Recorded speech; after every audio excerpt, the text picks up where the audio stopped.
ஒன்றிய அரசுக்கு நாங்க திரட்டி கொடுக்கக்கூடிய ஒவ்வொரு ரூபாய்க்கும் 29 பைசா மட்டுமே எங்களுக்கு திரும்ப கிடைக்குது. அப்ப மற்ற பணம் எல்லாம் மற்ற மாநிலங்களுக்கு பிரிச்சு கொடுக்கப்படுது. குறிப்பாக மிகவும் பின்தங்கிய மாநிலங்கள் என்று சொல்லப்படக்கூடிய பீகார், மத்திய பிரதேசம், உத்தரப்பிரதேசம் இவங்களுக்கு எல்லாம் கொடுக்கப்படுது. எங்களுக்கு உரிய தொகை கிடைக்கல அப்படின்னு சொல்றாரு மாநிலத்தினுடைய நிதியமைச்சர் தங்கம் தென்னரசு. அதே நேரத்தில் ஒன்றியத்தினுடைய நிதியமைச்சர் நிர்மலா சீதாராமன் என்ன சொல்றாங்க, நாங்க வந்துட்டு தமிழ்நாட்டுக்கு கொடுக்க வேண்டிய நிதி அதை தாண்டி இன்னும் கூடுதல் நிதியும் கொடுத்திருக்கிறோம் அப்படின்னு அவங்க சொல்றாங்க. உண்மையில ஒன்றிய அரசு மாநிலங்களுக்கு கொடுக்கக்கூடிய தொகைனா என்ன, நிதி பகிர்வுனா என்ன, அது என்ன அடிப்படையில் முடிவு செய்யப்படுது, இது அனைத்தையும் இந்த காணொலியில் பார்க்க போறோம். வணக்கம், இது அபிஸ் சேனல். இந்திய அரசியலமைப்பு சட்டம் இந்தியன் கான்ஸ்டிடியூஷன் ஆர்டிகிள் 270 ஒன்றிய அரசுக்கு வரக்கூடிய வருவாயை டிவிசிபிள் பூல், இன்டிவிசிபிள் பூல், அதாவது மாநிலங்களுக்கு பிரித்தளிக்க வேண்டியது, பிரித்தளிக்க வேண்டாது அப்படின்னு 2 வகைகளாக பிரிக்குது. இதுல இந்த பிரித்தளிக்க வேண்டியது அப்படிங்கிறது எதெல்லாம் அப்படின்னு சுட்டிக்காட்டுது. அதற்கு கீழ் வரக்கூடியதைத்தான் மாநிலங்களுக்கு பிரிச்சு கொடுக்கணும். அதை எப்படி பிரிச்சு கொடுக்கணும் அப்படிங்கிறதுக்கான வழிகாட்டலும் அதுல இருக்கு. ஒவ்வொரு 5 ஆண்டுகளுக்கு ஒரு முறை ஒரு நிதி குழுமம், பினான்ஸ் கமிஷன் அமைக்கணும். அமைச்சு அந்த பினான்ஸ் கமிஷனுடைய பரிந்துரையின் பேரில் என்னென்ன காரணிகளை வைத்து பிரித்து கொடுக்க வேண்டும் அப்படிங்கிறதையும் தெளிவாக சொல்லுது. அதாவது பைனான்ஸ் கமிஷன் அமைத்து தான் அதனுடைய பரிந்துரையின் பேர் தான் வந்து கொடுக்கணும் அப்படிங்கிறதையும் அது தெளிவாக சொல்லுகிறது. 1950 இந்தியா குடியரசானதற்கு பின்னர் 1951 முதல் பைனான்ஸ் கமிஷன், அந்த நிதி மையம், நிதி குழுமம் வந்துட்டு அமைக்கப்படுது. அதனுடைய பரிந்துரையின் பேரில் தான் அங்கிருந்து ஒவ்வொரு 5 ஆண்டுகளுக்கும் வந்துட்டு எப்படி நிதியை பகிர்ந்து கொடுக்கணும் அப்படிங்கிற பரிந்துரை கிடைக்கப்பெறுது. இதுவரை 15 பைனான்ஸ் கமிஷன்கள் வந்து அமைக்கப்பட்டிருக்கு. 15வது பைனான்ஸ் கமிஷனுடைய பரிந்துரையின் பேரில் தான் இப்போ நம்மளுடைய ஒன்றிய அரசு மாநிலங்களுக்கு அந்த வரி பகிர்வை செஞ்சுக்கிட்டு இருக்கு. அந்த 15வது பைனான்ஸ் கமிஷன் மொத்த வரி வருவாயில் 41 விழுக்காட்டை மாநிலங்களுக்கு பிரித்து கொடுக்கணும் அப்படின்னு சொல்லியிருக்கு. 16வது பைனான்ஸ் கமிஷன் பாத்தீங்க அப்படின்னு சொன்னா அமைஞ்சாச்சு, அதனுடைய பரிந்துரை இன்னும் வரல. அதனுடைய அடிப்படையில் தான் ஏப்ரல் 1, 2026 தொடங்க போகும் நிதியாண்டிலிருந்து 5 ஆண்டுகளுக்கு அதனுடைய பரிந்துரையின் பேர்லாம் எப்படி பிரித்து கொடுக்கணும் அப்படின்னு வரும். பினான்ஸ் கமிஷன் அப்படிங்கிற விஷயத்தை இப்போதைக்கு ஒதுக்கி வைப்போம், மறுபடியும் அங்கதான் வரப்போறோம் அப்படின்னு சொன்னாலும் இப்போதைக்கு ஒதுக்கி வச்சுட்டு சில எண்களை பார்ப்போம். 2023-24 நிதியாண்டுல ஒன்றிய அரசின் மொத்த வரி வருமானம் 34,65,518 கோடி. இதில் மாநிலங்களுக்கு பிரித்து கொடுத்தது 11,04,493 கோடி. தமிழ்நாட்டுக்கு மட்டும் கொடுக்கப்பட்டது 45,052 கோடி. இது மொத்த வரி பகிர்வுல 4.079 விழுக்காடு. இதுவே உத்தரப்பிரதேசத்துக்கு 17.939 விழுக்காடு, பீகாருக்கு 10.058 விழுக்காடு, மத்திய பிரதேசுக்கு 7.850 விழுக்காடு, ராஜஸ்தானுக்கு 6.026 விழுக்காடு. அதாவது 4 மாநிலங்களுக்கு மட்டும் 40 விழுக்காடு, மீதம் இருக்கக்கூடிய 24 மாநிலங்களுக்கும் சேர்த்து 60 விழுக்காடு. இதனாலதான் தமிழ்நாடு, கர்நாடகா, கேரளா போன்ற மாநிலங்கள் நாங்கள் வஞ்சிக்கப்படுகிறோம் அப்படின்னு குரல் எழுப்புது. அடுத்த கேள்வி என்ன வரும் அப்படின்னு பாத்தீங்கன்னா, அப்படி என்றால் இந்த மாநிலங்கள் சம்பாதித்து கொடுப்பது என்ன, அதற்கு திரும்ப கிடைப்பது என்ன, இவங்க சொல்றது உண்மைதானா அப்படிங்கறத அடுத்த கேள்வியாக இருக்கும். அதற்கு நம்ம ஒன்றிய அரசினுடைய வரி வருவாயில என்ன வகைகள் எல்லாம் வருமானம் வருகிறது அப்படிங்கறத பார்க்கணும். அதே போல அதுல ஒவ்வொரு பிரிவிலையும் ஒவ்வொரு மாநிலமும் எவ்வளவு சம்பாதித்து கொடுக்குது அப்படிங்கறத பார்க்கணும். நம்ம எடுத்துக்காட்டுக்கு தமிழ்நாட்டை எடுத்துக்கொண்டு பார்ப்போம். 2023-24 நிதியாண்டுல ஒன்றியத்தோட மொத்த வரி வருமானம் 34,65,518 கோடி அப்படின்னு சொன்னேன். இதுல நிறுவனங்கள் கொடுத்த கார்பரேஷன் டாக்ஸ் 9,11,055 கோடி வந்திருக்கு. நான் நீங்க போன்ற பொதுமக்கள் அவங்களுடைய வருமான வரியாக செலுத்தக்கூடிய இன்கம் டாக்ஸ் பாத்தீங்க அப்படின்னா 10,45,178 கோடி. இப்ப இந்த இரண்டையும் கார்பரேட் டாக்ஸையும் இன்கம் டாக்ஸையும் கூட்டணும் அப்படின்னு சொன்னா 19.56 கோடி ரூபாய்கள். இதுல தமிழ்நாட்டிலிருந்து கிடைச்சது மட்டும் 1,27,067 கோடி. இது மொத்தமாக கார்பரேட் டாக்ஸ், இன்கம் டாக்ஸ் இரண்டையும் சேர்த்து தமிழகம் கொடுத்த அந்த வருமானம். இதே போல ஒன்றிய அரசுக்கு மொத்தமாக கிடைத்த கார்பரேட் டாக்ஸ், இன்கம் டாக்ஸ் அது எத்தனைங்கிறத பார்த்தோம், 19.56 கோடி. இப்போ இந்த 1,27,067 கோடி அதுல 6.5 விழுக்காடு. வரி பகிர்வுல நமக்கு ஒன்றிய அரசு கொடுக்கிறது எவ்வளவுன்னு பாத்தீங்கன்னா 4.079 விழுக்காடு. பரவாயில்ல, என்ன ஒரு 1.5-2.5 விழுக்காட்டுக்குள்ள தானே குறைவு இருக்கு, அதனால என்ன பெரிய வேறுபாடு அப்படின்னு தோணும். இதுல கவனிக்க வேண்டிய விஷயம் என்ன அப்படின்னு பாத்தீங்கன்னா, பல நிறுவனங்கள் மும்பை, பெங்களூரு, டெல்லி இது போன்ற நகரங்களில் தங்களுடைய தலைமைச் செயலகங்களை வைத்திருக்கிறதுனால அவங்க கட்டக்கூடிய கார்பரேட் டாக்ஸ் வந்து அந்த மாநிலங்களுக்கு உண்டான வரி வருவாயா தான் வந்திருக்கும். அதனால தமிழ்நாட்டில் அவங்க வந்துட்டு செய்யக்கூடிய தொழிலுக்கு வரி அங்கிருந்து கட்டுறது போல தெரியும். அப்படின்னாலும் அதை கூட விட்டுட்டு நம்ம கணக்குக்கு எடுத்துப்போம். இப்போ இதுல நமக்கு திரும்ப கிடைக்கக்கூடியது எவ்வளவு அப்படின்னு பாத்தீங்கன்னா, கார்ப்பரேட் டாக்ஸ் 13,839 கோடி, இன்கம் டாக்ஸ் 15,247 கோடி, மொத்தமாக 29,000 கோடி. நம்ம கொடுத்த 1,27,067 கோடியில இது கிட்டத்தட்ட 29 விழுக்காடு. இதைத்தான் நம்மளுடைய நிதியமைச்சர் 29 விழுக்காடு, அதாவது நாங்கள் கொடுக்கக்கூடிய ஒவ்வொரு ரூபாய்க்கும் 29 பைசா மட்டும் தான் திரும்ப கொடுக்கறாங்க அப்படின்னு சொல்லியிருந்தார். இது வருமான வரி, கார்ப்பரேட் டாக்ஸ் இந்த இரண்டையும் கூட்டி வந்ததற்கு மட்டும். மற்ற ஒவ்வொரு வரி வருவாயான ஜிஎஸ்டி ஆக இருக்கட்டும், அது எல்லாத்தையுமே நம்ம கணக்கு பார்த்து எவ்வளவு வருது அப்படின்னு பார்க்க முடியும். அந்த அளவுக்கு போக தேவையில்லை, நமக்கு இதுல இருந்தே ஒரு புரிதல் கிடைச்சிருச்சு. நான் முதல்ல என்ன சொன்னேன், நம்மளுடைய 15வது ஃபைனான்ஸ் கமிஷன் வரி வருமானத்தில் 41 விழுக்காட்டை மாநிலங்களுக்கு பிரிச்சு கொடுக்கணும்னு சொல்லியிருக்குன்னு சொன்னேன். ஆனால் இந்த கார்ப்பரேட் டாக்ஸ், இன்கம் டாக்ஸ் நம்ம கட்டக்கூடிய பணத்துல, நம்ம திரட்டி கொடுத்த பணத்திலிருந்து வெறும் 29 விழுக்காடு தான் வருதுன்னு தெரியுது. உண்மையாக பார்த்தால் ஒவ்வொரு மாநிலமும் கொடுக்கக்கூடிய அந்த வரி இருந்து 41 விழுக்காட்டை அந்தந்த மாநிலங்களுக்கு திரும்ப கொடுத்துட்டா சரியாக வந்துருமே, அதுதானே சரியான முறையா இருக்கும் அப்படின்னு நீங்க நினைப்பீங்க. அது சரியான முறை இல்லை, அப்படி செய்ய முடியாது, செய்யவும் கூடாது.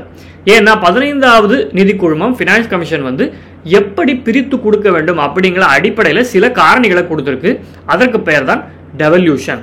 இந்த டெவல்யூஷன் பரிந்துரையின் படிதான் தமிழ்நாட்டுக்கு 4.079 விழுக்காடு கொடுக்கணும் அப்படின்னு முடிவாகிருக்கு. இதே போல ஒவ்வொரு மாநிலத்துக்கும் எவ்வளவு கொடுக்கணும் அப்படிங்கிறது முடிவாகிருக்கு. இந்த டெவல்யூஷன் எப்படி செய்யப்படணும் அப்படிங்கிறதுக்கு 6 காரணிகளை 15வது நிதி குழுமம் ஃபினான்ஸ் கமிஷன் கொடுத்திருக்கு. அவை என்னென்ன அப்படின்னு பாத்தீங்கன்னா, income distance, population, area, forest and ecology, demographic performance, tax effort. இதுல முதல்ல இருக்கக்கூடிய இன்கம் டிஸ்டன்ஸுக்கு 45 விழுக்காடு வெயிட்டேஜ் இருக்கிறதுலே அதிக வெயிட்டேஜ் இதுக்கு தான். அதாவது இதுல எந்த மாநிலம் முன்னாடி வருதோ, முதல் ரேங்க் வருதோ அந்த வகையில தான் இவங்களுக்கு அதிகமாக நிதி கொடுக்கப்படும்.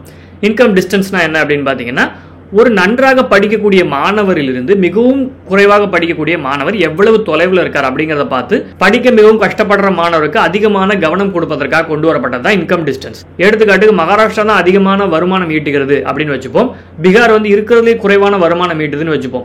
வருமானம் ஈட்டாம இருக்கிறதுக்கு அவங்களால முன்னேற முடியாதான் காரணம் அப்படிங்கிறதுனால இந்த அடிப்படையில் மகாராஷ்டிரா கடைசி ரேங்க்ல இருக்கும், பீகார் முதல் ரேங்க்ல இருக்கும். இந்த அடிப்படையில் பீகாருக்கு அதிகமான நிதி ஒதுக்கப்படும். இரண்டாவது பாப்புலேஷன், மக்கள் தொகை. இது எளிதான கணக்கு தான். 2011 தான் நம்மளுடைய கடைசி மக்கள் தொகை கணக்கெடுப்பு சென்சஸ் நடந்திருக்கு. அதன் அடிப்படையில் அதிகமான மக்கள் தொகை கொண்ட மாநிலத்துக்கு அதிக நிதியும், குறைவான மக்கள் தொகை கொண்ட மாநிலத்துக்கு குறைவான நிதியும் கொடுக்கப்படும். இதுக்கும் வெயிட்டேஜ் கொடுப்பாங்க. 15 விழுக்காடு இதற்கு வெயிட்டேஜ், இதுலயும் ரேங்கிங் பண்ணுவாங்க. மூன்றாவது ஏரியா, பரப்பளவு. அது ஒவ்வொரு மாநிலமும் எவ்வளவு அளவு இருக்கிறது அப்படிங்கறத பொறுத்து. இதற்கான வெயிட்டேஜ் 15 விழுக்காடு. ஃபாரஸ்ட் அண்ட் ஈகாலஜி 10 விழுக்காடு வெயிட்டேஜ். ஃபாரஸ்ட் அண்ட் ஈகாலஜி என்ன அப்படின்னு பாத்தீங்கன்னா, காடுகளையும் அதே போல மற்ற அந்த சூழலியல் காரணிகளையும் நன்றாக பராமரிக்கக்கூடிய மாநிலம் எதுவோ அதற்கு முதல் மதிப்பெண், அதுக்கு பராமரிக்காத மிகவும் கீழ் இருக்கக்கூடிய மாநிலத்துக்கு கடைசி மதிப்பெண். டெமோகிராபிக் பெர்ஃபார்மன்ஸ் 12.5 விழுக்காடு வெயிட்டேஜ். டெமோகிராபிக் பெர்ஃபார்மன்ஸ்னா என்னன்னா, நமக்கு நன்றாகவே தெரியும், நாம மக்கள் தொகை குறைப்புக்கு நிறைய முன்னெடுப்புகளை எடுத்திருக்கோம்.